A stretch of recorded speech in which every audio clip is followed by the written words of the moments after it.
नमस्कार, संसद टीवी के खास कार्यक्रम प्रश्नकाल विशेष में आप सभी का स्वागत है। मैं हूं प्रीति सिंह। संसद के दोनों सदनों में प्रश्नकाल की कार्यवाही के दौरान विभिन्न विषयों से जुड़े सवाल पूछे जाते हैं, जिसका जवाब संबंधित मंत्रालय की ओर से दिया जाता है। राज्यसभा में प्रश्नकाल के दौरान विभिन्न दलों के सांसदों ने 8 मंत्रालयों से जुड़े कई विषयों पर सवाल पूछे, जिसका सरकार की तरफ से जवाब दिया गया। बात लोकसभा में प्रश्नकाल की करें तो लोकसभा में मंगलवार को प्रश्नकाल के दौरान 12 मंत्रालयों से जुड़े विषयों पर सदस्यों ने सवाल पूछे, जिसका संबंधित मंत्रालय की ओर से जवाब दिया गया। आज कार्यक्रम में हम प्रश्नकाल के दौरान कुछ मंत्रालयों से पूछे गए महत्वपूर्ण सवालों और उससे जुड़े जवाब आपको दिखाएंगे। लोकसभा सांसद डॉक्टर रामशंकर कठेरिया, रामकृपाल यादव और जनार्दन मिश्र ने इलेक्ट्रिक वाहनों की खरीद पर राज्य की ओर से दी जाने वाली सहायता को लेकर सवाल पूछा। उन्होंने भारी उद्योग मंत्रालय से प्रश्न किया कि क्या वायु प्रदूषण को कम करने के लिए आम नागरिकों को इलेक्ट्रिक व्हीकल्स खरीदने के लिए कोई राज्य सहायता दी जा रही है। अगर ऐसा है तो इससे जुड़ी जानकारी क्या है। इलेक्ट्रिक वाहनों की खरीद पर सरकार की ओर से दी जाने वाली सहायता को लेकर पूछे गए सवाल का जवाब भारी उद्योग राज्य मंत्री कृषि पाल गुर्जर ने दिया। उन्होंने बताया कि भारी उद्योग मंत्रालय ने देश में वायु प्रदूषण कम करने के लिए कुल 10,000 करोड़ रुपए की बजटीय सहायता वाली भारत में इलेक्ट्रिक वाहनों के लिए फेम इंडिया चरण 2 स्कीम 1 अप्रैल 2019 से 5 वर्ष की अवधि के लिए तैयार की है। इसके तहत इलेक्ट्रिक वाहनों के लिए भारत सरकार उपभोक्ताओं को हाइब्रिड और इलेक्ट्रिक वाहनों के खरीद मूल्य में तत्काल छूट देकर आर्थिक प्रोत्साहन और सब्सिडी प्रदान की जाती है, जो ईवी निर्माताओं को दी जाती है। 8 दिसंबर 2023 तक फेम इंडिया स्कीम के अंतर्गत 11,75,000 इलेक्ट्रिक वाहनों की बिक्री के लिए इलेक्ट्रिक वाहन विनिर्माताओं को 5,283 करोड़ रुपए की सब्सिडी दी गई है।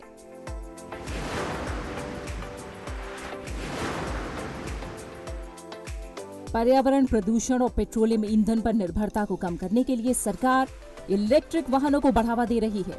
देश में 3 अगस्त 2023 तक 28,30,000 से अधिक इलेक्ट्रिक वाहन हैं। इस साल 1 दिसंबर 2023 तक 11,53,000 से ज्यादा इलेक्ट्रिक वाहनों की बिक्री हुई है, जिसमें 10 लाख से ज्यादा 2 व्हीलर्स और 1,21,000 से अधिक 3 व्हीलर्स वाहन शामिल हैं। इनमें ईवी खरीद के आधार पर इलेक्ट्रिक वाहन निर्माताओं को 5,228 करोड़ रुपए की सब्सिडी दी गई। फेम इंडिया के दूसरे चरण के लागू होने के बाद साल दर साल इलेक्ट्रिक वाहनों की खरीद तेजी से बढ़ी है। 2020 में 25% की बढ़ोतरी के साथ 1,24,000 से अधिक इलेक्ट्रिक वाहनों की बिक्री हुई है। 2021 में इसमें 165% से अधिक का इजाफा हुआ और 3 लाख से ज्यादा वाहनों की खरीद हुई। 2022 में इसमें 200% का इजाफा हुआ और देश में 10,24,000 से ज्यादा इलेक्ट्रिक व्हीकल्स की बिक्री हुई। इलेक्ट्रिक वाहनों को बढ़ावा देने के लिए सरकार ने इलेक्ट्रिक वाहनों पर जीएसटी दर 12% से घटाकर 5% कर दी। वहीं इलेक्ट्रिक वाहनों के लिए चार्जर और चार्जिंग स्टेशनों पर जीएसटी दर 18% से घटाकर 5% कर दी गई। भारी उद्योग मंत्रालय ने 2019 से शुरू होने वाली 5 साल की अवधि के लिए भारत में इलेक्ट्रिक वाहनों को तेजी से अपनाने और विनिर्माण के लिए फेम इंडिया चरण 2 को कुल 10,000 करोड़ रुपए की बजटीय सहायता के साथ तैयार किया था, जिसका लक्ष्य मांग प्रोत्साहन के माध्यम से 7,000 से अधिक ई बसों, 5 लाख ई 3 व्हीलर्स, 55,000 से ज्यादा ई 4 व्हीलर्स यात्री कारों और 10 लाख ई 2 व्हीलर्स के लिए सहायता करना था। इसके अलावा योजना के तहत चार्जिंग के बुनियादी ढांचे के निर्माण को भी मदद देना इसका लक्ष्य था। भारी उद्योग मंत्रालय ने 7,432 इलेक्ट्रिक वाहन सार्वजनिक चार्जिंग स्टेशनों की स्थापना के लिए पेट्रोलियम और प्राकृतिक गैस मंत्रालय की 3 तेल विपणन कंपनियों को पूंजीगत सब्सिडी के रूप में 800 करोड़ रुपए मंजूर किए हैं। सरकार ने 12 मई 2021 को 18,100 करोड़ रुपए के बजटीय परिव्यय के साथ भारत की विनिर्माण क्षमताओं को बढ़ाने के लिए 50 गीगावाट की विनिर्माण क्षमता प्राप्त करने के लिए advance chemistry cell battery storage के लिए उत्पादन लिंक प्रोत्साहन योजना यानी प्रोडक्ट लिंक इंसेंटिव को मंजूरी दी है।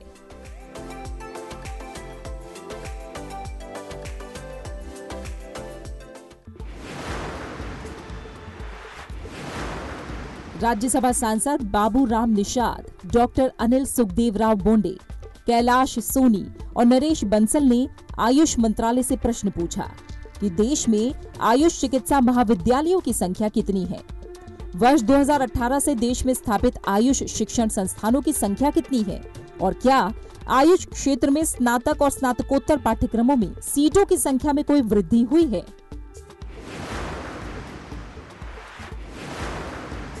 इस महत्वपूर्ण सवाल का जवाब आयुष मंत्री सर्बानंद सोनोवाल ने दिया।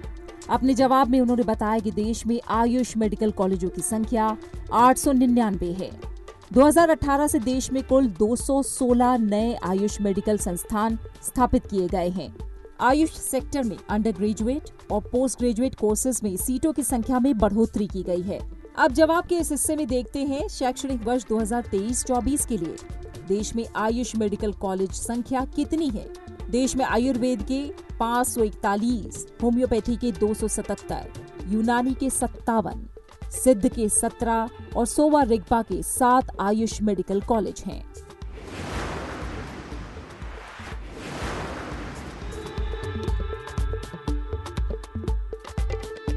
करीब पिछले एक दशक में भारत के हेल्थ सेक्टर के बुनियादी ढांचे का विकास हुआ है। सरकार ने देश के हर नागरिक तक किफायती और बेहतर स्वास्थ्य सुविधाएं पहुंचाने के लिए कई कदम उठाए हैं।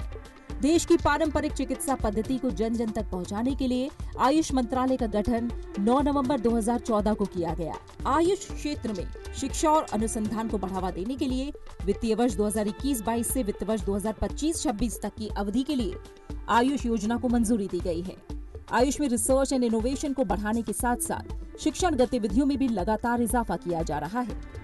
देश में आयुर्वेद के 12 बड़े नेशनल इंस्टीट्यूशंस का बजट 1000 करोड़ से ज्यादा का है। वहीं रिसर्च ऑर्गेनाइजेशन के लिए 850 करोड़ से ज्यादा का बजट सरकार ने तय किया है। सरकार की प्राचीन चिकित्सा पद्धतियों को आम लोगों तक पहुंचाने का विजन अब जमीन पर दिखाई दे रहा है। इन चिकित्सा पद्धतियों का न केवल सभी लोग स्वास्थ्य लाभ के लिए उपयोग कर रहे हैं, बल्कि आज ये रोजगार और व्यापार का भी बड़ा सोर्स बनता जा रहा है। देश में आयुष का बाजार लगातार बढ़ रहा है।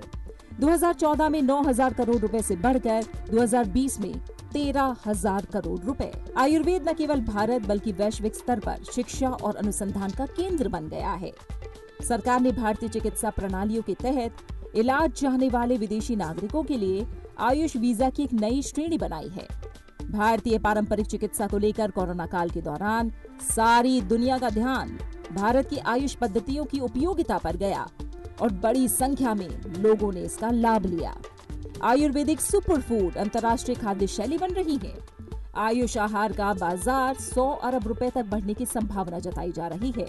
पारंपरिक औषधीय उत्पादों में आयुर्वेदिक दवाओं, हर्बल न्यूट्रास्यूटिकल्स, आयुर्वेदिक सौंदर्य प्रसाधनों, आयुर्वेदिक जेल और तेल, कैप्सूल, आयुर्वेदिक हेयर रेमेडी उत्पादों, न्यूट्रास्यूटिकल्स, आयुर्वेदिक होम केयर और स्वच्छता और पशु चिकित्सा उत्पादों जैसे प्रोडक्ट सेगमेंट्स में व्यापार की रुचि तेजी से बढ़ रही है।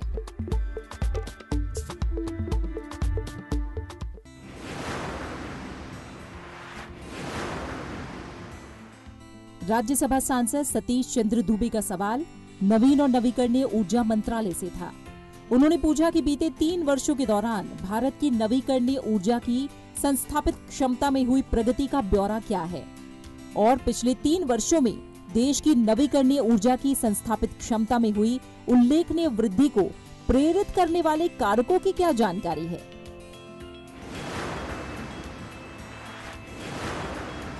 इस सवाल का जवाब नवीन और नवीकरणीय ऊर्जा और विद्युत मंत्री आर.के. सिंह ने दिया।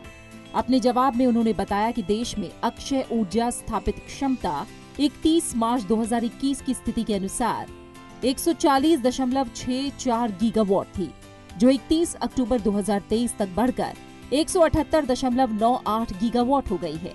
पिछले 3 साल के दौरान क्षमता के बारे में भी उन्होंने जानकारी साझा की और बताया कि अक्षय ऊर्जा स्थापित क्षमता 31 मार्च 2022 को ये 156.61 गीगावाट थी। 31 मार्च 2023 को ये क्षमता 172 गीगावाट के स्तर पर रही और इस साल 31 अक्टूबर तक अक्षय ऊर्जा की क्षमता 178.98 गीगावाट के स्तर पर पहुंची। सरकार ने अक्षय ऊर्जा क्षमता बढ़ाने के लिए लगातार महत्वपूर्ण कदम उठाए हैं। इसके लिए सरकार ने अपनी नीति में अहम बदलाव किए हैं। इनमें ऑटोमेटिक रूट के तहत 100% तक प्रत्यक्ष विदेशी निवेश की अनुमति देना, 30 जून 2025 तक चालू होने वाली परियोजनाओं के लिए सौर और पवन विद्युत की अंतर राज्य बिक्री के लिए ISTS यानी अंतर राज्य पारेषण प्रणाली शुल्क को माफ करना, 2029-30 तक वितरण कंपनियों सहित उपभोक्ताओं द्वारा गैर जीवाश्म संसाधनों का न्यूनतम हिस्सा निर्धारित करता है। बड़े पैमाने पर अक्षय ऊर्जा परियोजनाओं की स्थापना के लिए अक्षय ऊर्जा डेवलपरों को अल्ट्रा मेगा अक्षय ऊर्जा पार्कों की स्थापना के लिए भूमि उपलब्ध कराना शामिल है। 12,000 मेगावाट CPSU योजना चरण 2 जैसी योजनाएं भी शामिल हैं। साथ ही ग्रीन एनर्जी कॉरिडोर योजना के तहत नई लाइनें बिछाना और नए सब स्टेशन क्षमता तैयार करना है। हरित ऊर्जा को बढ़ावा देने के लिए भी सरकार ने कदम उठाए हैं। अक्षय ऊर्जा विद्युत की बिक्री को सुविधाजनक बनाने के लिए GTAM यानी ग्रीन टर्म अहेड मार्केट की शुरुआत की गई है। इसके अलावा ग्रीन हाइड्रोजन और इसके डेरिवेटिव के उत्पादन, उपयोग और निर्यात के लिए भारत को वैश्विक हब बनाने के मकसद से राष्ट्रीय ग्रीन हाइड्रोजन मिशन शुरू किया गया है। 2023-24 से 2027-28 तक अक्षय ऊर्जा लागू करने वाली एजेंसियों द्वारा प्रतिवर्ष 50 गीगावाट की अक्षय विद्युत बोलियों के लिए जारी की जाने वाली निर्धारित ट्रेजेक्टरी को अधिसूचित करने जैसे महत्वपूर्ण कदम भी उठाए गए हैं।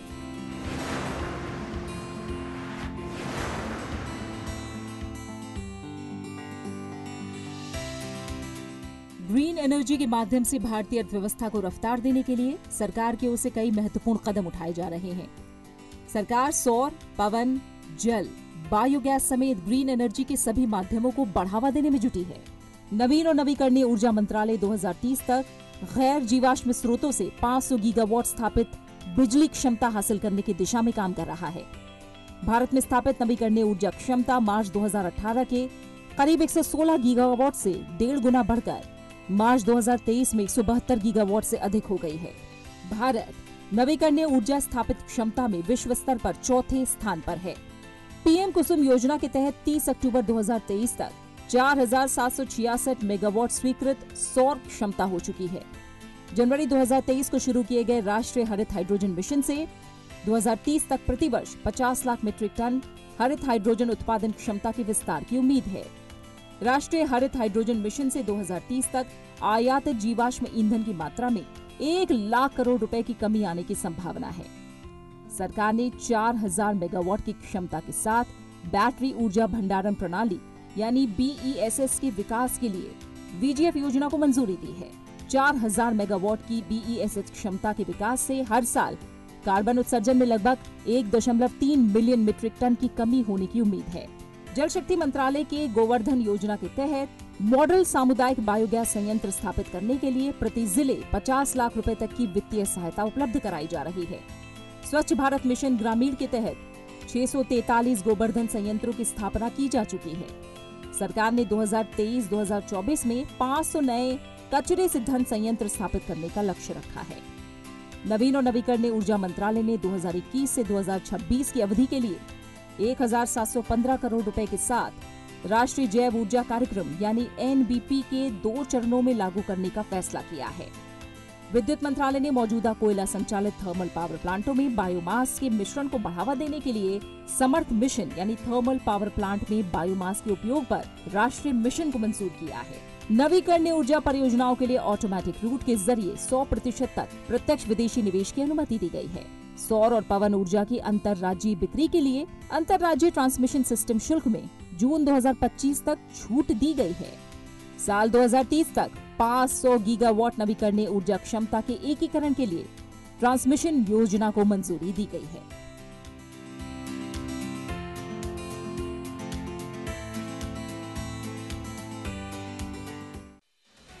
लोकसभा सांसद केशरी देवी पटेल ने स्मार्ट कृषि को बढ़ावा देने को लेकर सवाल पूछा है कि क्या सरकार देश में कृषि क्षेत्र में टेक्नोलॉजी के उपयोग और इनोवेशन के माध्यम से स्मार्ट कृषि पद्धति को बढ़ावा दे रही है। अगर हाँ, तो इससे जुड़ी जानकारी क्या है। उन्होंने ये भी जानना चाहा कि देश में अब तक स्वीकृत, आवंटित और उपयोग की गई निधियों का उत्तर प्रदेश सहित राज्य संघ राज्य क्षेत्रवार ब्यौरा क्या है।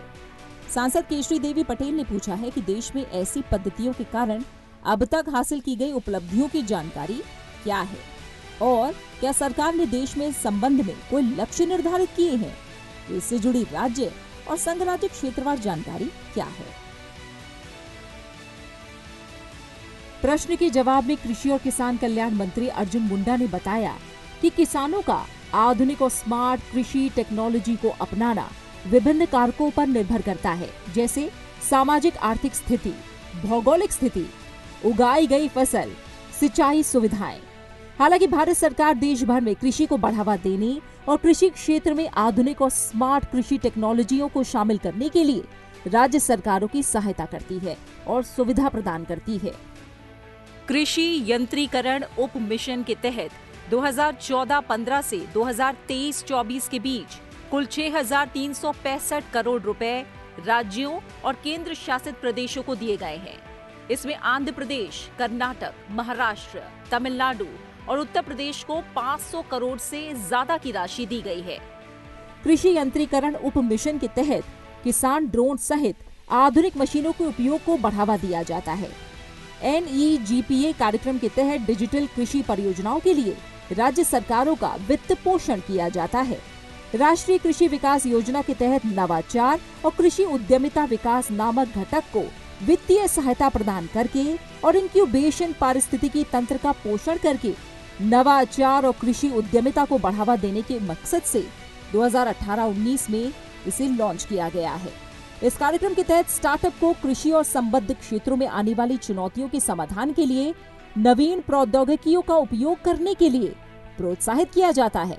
राज्यों को उनके प्रस्तावों के आधार पर निधियां जारी की जाती हैं।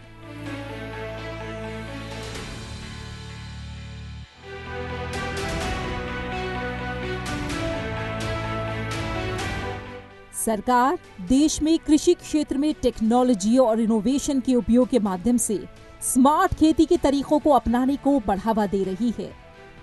NEGPA कार्यक्रम के तहत आर्टिफिशियल इंटेलिजेंस और machine learning, internet of things, blockchain जैसी उभरती टेक्नोलॉजी का उपयोग करके डिजिटल कृषि परियोजनाओं के लिए राज्यों को वित्तीय मदद दी जा रही है। ड्रोन टेक्नोलॉजी को अपनाया जा रहा है। कृषि क्षेत्र में ड्रोन टेक्नोलॉजी को अपनाने से किसानों को फसलों के प्रबंधन और उनकी पैदावार में सुधार करने के तरीके से सकारात्मक बदलाव आया है। ड्रोन किसानों को कई तरह से फायदा पहुंचा रही है, जिसमें बेहतर दक्षता, बेहतर पैदावार और कम लागत शामिल है। स्मार्ट खेती को बढ़ावा देने के लिए सरकार कृषि क्षेत्र में स्टार्टअप को बढ़ावा दे रही है और कृषि उद्यमियों को बढ़ावा दिया जा रहा है। भारत सरकार ने ई-नाम यानी ई राष्ट्रीय कृषि बाजार शुरू किया है, जो एक इलेक्ट्रॉनिक ट्रेडिंग पोर्टल है जो किसानों के लिए मौजूदा कृषि उपज बाजार समिति मंडियों के बीच नेटवर्क का काम करता है। प्रधानमंत्री कृषि सिंचाई योजना के प्रति बूंद अधिक फसल का लक्ष्य सूक्ष्म सिंचाई टेक्नोलॉजी यानी ड्रिप और स्प्रिंकलर सिंचाई प्रणालियों के माध्यम से खेत स्तर पर जल उपयोग दक्षता को बढ़ाना है। 2014 से 2021 के दौरान विभिन्न कृषि फसलों के लिए कुल 1,500 क्षेत्रीय फसल किस्में जारी की गयी। इस अवधि के दौरान किसानों को मोबाइल के माध्यम से करीब 92 करोड़ कृषि सलाह प्रदान की गई। ICAR ने 2014 से 2021 के दौरान अलग अलग कृषि और किसान संबंधी सेवाओं पर 187 मोबाइल ऐप विकसित की। स्मार्ट एग्रीकल्चर को बढ़ावा देने के लिए भारत ने कई ठोस कदम उठाए हैं। 2013-14 से 10 साल में कृषि और संबद्ध क्षेत्रों के बजट आवंटन में 5 गुना से ज्यादा वृद्धि हुई है। पिछले वर्षों में कृषि और संबद्ध उत्पादों का निर्यात 4 लाख करोड़ रुपए के पार हो गया है। छोटे और सीमांत किसानों को किसान समूहों में जोड़कर उनकी आर्थिक क्षमता बढ़ाने के लिए 10,000 नए किसान उत्पादक संगठनों के गठन और संवर्धन की योजना शुरू की गई है। ग्रामीण क्षेत्रों में इंफ्रास्ट्रक्चर विकसित करने के लिए 1 लाख करोड़ रुपए का कृषि अवसंरचना कोष स्थापित किया गया है। National e-governance plan in agriculture, AgriStack and India, digital ecosystem for agriculture के तहत अधिकांश योजनाओं को डिजिटल करते हुए एक मंच पर लाया जा रहा है ताकि किसान इन योजनाओं तक आसानी से पहुंच सके और इनसे लाभ ले सके। प्रधानमंत्री फसल बीमा योजना से किसानों को बीमा कवर दिया जा रहा है। इसके तहत प्राकृतिक प्रकोप से नुकसान की भरपाई की जाती है। 2016-17 में प्रधानमंत्री फसल बीमा योजना के शुरू होने के बाद से 2022-23 के रबी मौसम तक में किसानों के लिए 1,50,000 करोड़ रुपए का बीमा भुगतान किया गया। पीएम किसान सम्मान निधि योजना के तहत सालाना 3 किस्तों में 2-2 हजार रुपए किसानों के खाते में डाले जाते हैं। केंद्र सरकार ने हाल ही में 15वीं किस्त जारी की। इसमें 18,000 करोड़ रुपए से ज्यादा का वितरण किया गया है। केंद्र सरकार ने किसान ई मित्र यानी AI चैटबॉट विकसित किया है, जिसमें किसानों को डिजिटल सहायता उनकी अपनी भाषाओं में उनकी समस्याओं का समाधान करने के लिए दी जा रही है, जिससे टेक्निकल इंटरवेंशन के जरिए किसानों को सशक्त बनाया जा सके। किसान ई मित्र किसानों की मौजूदा तकनीकी और भाषा संबंधी बाधाओं को दूर करता है। किसान ई मित्र AI चैटबॉट शुरुआत में 5 भाषाओं यानी अंग्रेजी, हिंदी, उड़िया, तमिल और बांग्ला में उपलब्ध है। भारत सरकार ने फेस ऑथेंटिकेशन आधारित eKYC की सुविधा के साथ पीएम किसान मोबाइल ऐप विकसित की है। ये ऐप पहला मोबाइल ऐप है जो सरकार की किसी भी लाभकारी योजना में फेस ऑथेंटिकेशन आधारित eKYC सुविधा प्रदान करता है। एप्लीकेशन की शुरुआत होने के बाद से लगभग 20 लाख किसानों ने सफलतापूर्वक अपनी KYC को पूरा किया है।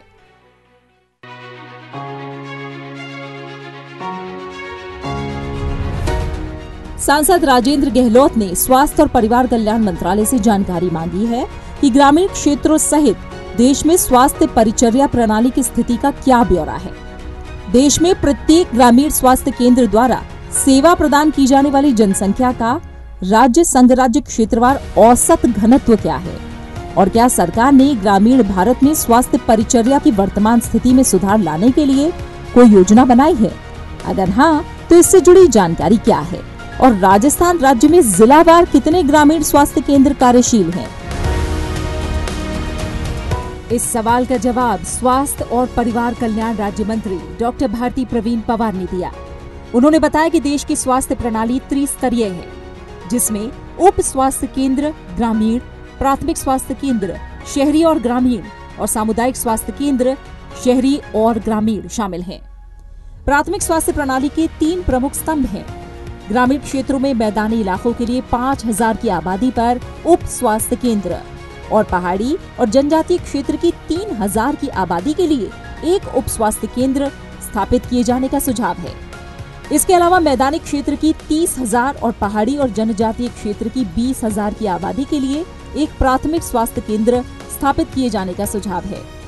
साथ ही मैदानी क्षेत्र में 1,20,000 और पहाड़ी और जनजातीय क्षेत्र की 80,000 की आबादी के लिए सामुदायिक स्वास्थ्य केंद्र स्थापित किए जाने का सुझाव है।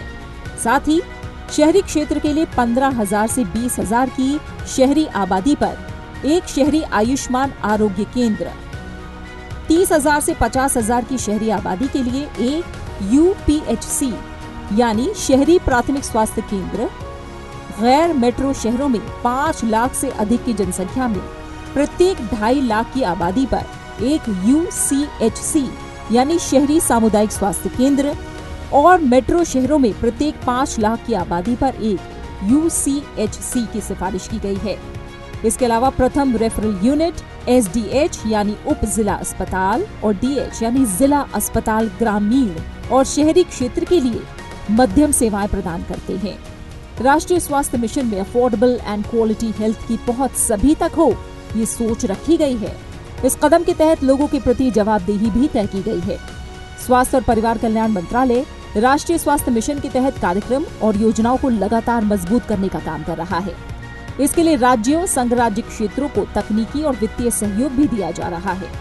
भारत सरकार मानदंडों और उपलब्ध संसाधनों के तहत ROP यानी रिकॉर्ड ऑफ प्रोसीडिंग्स के रूप में प्रस्तावों के लिए अप्रूवल देती है।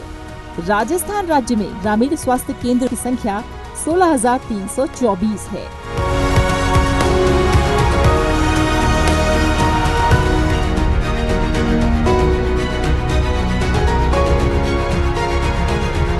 कहते हैं असली भारत गांव में बसता है और जब गांव विकसित होंगे तो देश विकसित होगा।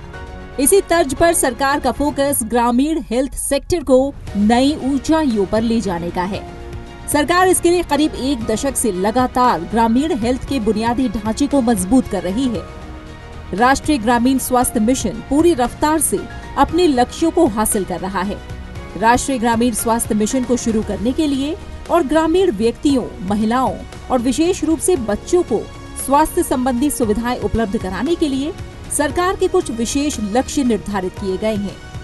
इन लक्ष्यों को अगर देखें तो इनमें मलेरिया, डेंगू जैसी बीमारियों के वार्षिक मामलों में कमी लाना, स्वस्थ जीवन शैली को बढ़ावा दिया जाना, मातृत्व मृत्यु दर और शिशु मृत्यु दर के आंकड़ों में कमी लाना, महिलाओं और बच्चों को स्वास्थ्य सेवा की सुविधा सुलभता से उपलब्ध कराना, स्थानीय बीमारी के साथ कम्युनिकेबल और नॉन कम्युनिकेबल डिजीजेस की रोकथाम और इनका नियंत्रण करना, विशेष तौर पर कमजोर राज्यों पर फोकस करना, ऑल्टरनेटिव मेडिसिन प्रैक्टिसेस को प्रोत्साहन देना, पंचायती राज संस्थानों को मजबूत बनाना, आशा की सहायता से स्वास्थ्य देखभाल को बढ़ावा देना, टीबी की रोकथाम करना, स्वास्थ्य देखभाल में घरेलू जेब खर्च में कटौती, समस्त राष्ट्रीय ग्रामीण बच्चों का टीकाकरण करना, जनसंख्या स्थितीकरण, लिंग और जनसंख्या का संतुलन, पेयजल सुलभ शौचालय की व्यवस्था उपलब्ध कराना शामिल है। देश के गांवों तक स्वास्थ्य सुविधाएं पहुंचाने के लिए इस साल स्पेशल ड्राइव चलाई गई, जिसके तहत 203 ग्राम पंचायतों में 1232 स्वास्थ्य शिविर आयोजित किए गए, जिनमें कुल 1,66,000 से ज्यादा लोगों की जांच की गई। इन शिविरों में 33,000 से अधिक आयुष्मान कार्ड बनाए गए और 21,000 से ज्यादा कार्ड बांटे गए। 41,000 से ज्यादा लोगों की टीबी के लिए जांच की गई और 4,000 से अधिक लोगों को उच्च सार्वजनिक स्वास्थ्य सुविधाओं में भेजा गया। SCD के लिए 24,000 से अधिक लोगों की जांच की गई। 1,100 लोगों को उच्च सार्वजनिक स्वास्थ्य सुविधाओं के लिए रेफर किया गया। 11,000 लोगों को उच्च रक्तचाप और मधुमेह के लिए करीब 1,35,000 लोगों की जांच की गई और 10,000 से अधिक लोगों को उच्च सार्वजनिक स्वास्थ्य सुविधाओं के लिए रेफर किया गया। संसद के शीतकालीन सत्र का आज 7वां दिन है। एक नजर डालते हैं संसद के दोनों सदनों में आज हुए कामकाज पर। लोकसभा ने आज वर्ष 2023-24 के लिए अनुदान के अनुपूरक मांगों के पहले बैच और वर्ष 2020-21 के लिए अतिरिक्त अनुदान की मांगों पर चर्चा के बाद पारित कर दिया। चर्चा का जवाब देते हुए वित्त मंत्री निर्मला सीतारमण ने कहा कि फिस्कल प्रूडेंस सर्वोच्च प्राथमिकता है, लेकिन सामाजिक कल्याण पर कोई समझौता नहीं होगा। वहीं केंद्रीय गृह मंत्री अमित शाह ने आपराधिक कानूनों में बदलाव से जुड़े 3 विधेयक वापस ले लिए और IPC, CRPC और साक्ष्य अधिनियम को बदलने के लिए लोकसभा में तीनों संशोधित विधेयक पेश किए। इसमें संसदीय कमेटी की सिफारिशों को शामिल किया गया। इसके अलावा लोकसभा ने जम्मू और कश्मीर पुनर्गठन दूसरा संशोधन विधेयक 2023 और संघ राज्य क्षेत्र शासन संशोधन विधेयक 2023 पारित कर दिया। विधेयक पर हुई चर्चा का जवाब केंद्रीय गृह राज्य मंत्री नित्यानंद राय ने दिया। राज्यसभा ने आज मुख्य निर्वाचन आयुक्त और अन्य निर्वाचन आयुक्त नियुक्ति सेवा शर्तें और पदावधि विधेयक 2023 को चर्चा के बाद पारित कर दिया। चर्चा के जवाब में केंद्रीय विधि और न्याय मंत्री अर्जुन राम मेघवाल ने कहा कि विधेयक सुप्रीम कोर्ट की ओर से दिए गए निर्देशों पर आधारित है। विधेयक का उद्देश्य मुख्य चुनाव आयुक्त और अन्य चुनाव आयुक्तों की नियुक्ति प्रक्रिया, सेवा शर्तों और पदावधि को विनियमित करना है। चर्चा के दौरान कांग्रेस सांसद रणदीप सिंह सुरजेवाला के चुनाव आयोग की नियुक्तियों पर सुप्रीम कोर्ट के हालिया फैसले का हवाला देने पर राज्यसभा के सभापति जगदीप धनखड़ ने कहा कि जब कानून बनाने की बात आती है तो संसद सर्वोच्च निकाय है, इसमें किसी के हस्तक्षेप को स्वीकार नहीं किया जा सकता। इससे पहले उच्च सदन में शून्यकाल और प्रश्नकाल की कार्यवाही हुई, जिसमें विभिन्न दलों के सांसदों की ओर से सरकार से विभिन्न विषयों पर सवाल किए गए, जिसका संबंधित मंत्रालयों की ओर से जवाब दिया गया। और इसी के साथ इस कार्यक्रम में फिलहाल इतना ही। कल कुछ और अहम प्रश्नों और उनके जवाबों के साथ हम फिर होंगे हाजिर। आप हमारा ये कार्यक्रम YouTube चैनल पर भी देख सकते हैं। फिलहाल दीजिए इजाजत और अपना अच्छे से ख्याल रखिए। नमस्कार।